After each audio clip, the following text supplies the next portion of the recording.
అన్న complaint copy మేము తీసుకోవాలి. కంప్లైంట్ కాపీ అన్న ఎవరు ఇస్తారన్న? ఎవరైనా ఒకరు పోతాము, ఒక్కరిని వెళ్తా.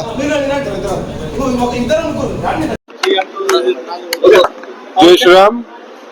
ఇవాళ ఫేస్బుక్ లో, వాట్సాప్ లో నేను ఒక న్యాయవాది వెంకటేశ్వర స్వామిపై కొన్ని కోట్ల మంది విశ్వసించే వెంకటేశ్వర స్వామిపై అనుచిత వ్యాఖ్యలు జరపడం జరిగింది. వాడి పేరు కదిరి కృష్ణ. వాడు ఒక బాధ్యతమైన వృత్తిలో, న్యాయవాది వృత్తిలో ఉండి హిందువుల మనోభావాలను కించపరిచే విధంగా మరి సోషల్ మీడియాలో వాడు వాగిన మాటలన్నీ కూడా రావడం జరిగినాయి.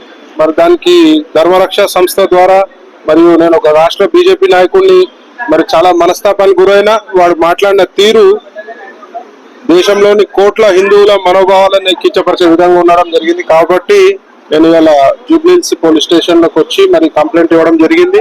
మరి దానికి ఏసీపీ గారు కూడా సానుకూలంగా స్పందించి ఇట్లాంటి చర్యలను మేము ఉపేక్షించే పరిస్థితే లేదు, ఎవడైనా సరే వాడిపై కేసు నమోదు చేస్తామని చెప్పడం జరిగింది.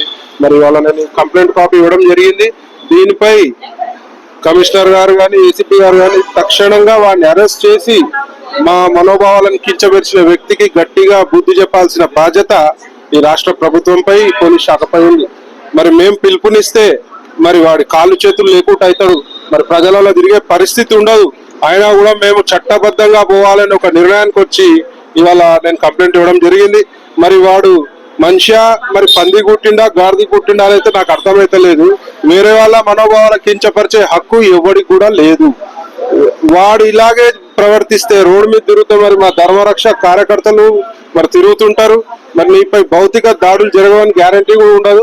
మరి బిడ్డ జాగ్రత్త, ఎవడైనా సరే హిందువులపై కానీ హిందూ దేవతలపై కానీ అనుచిత వ్యాఖ్యలు చేస్తే ఉపేక్షించే పరిస్థితి ఉండదని చెప్పి ఈ సందర్భంగా నేను హెచ్చరిస్తున్నాను.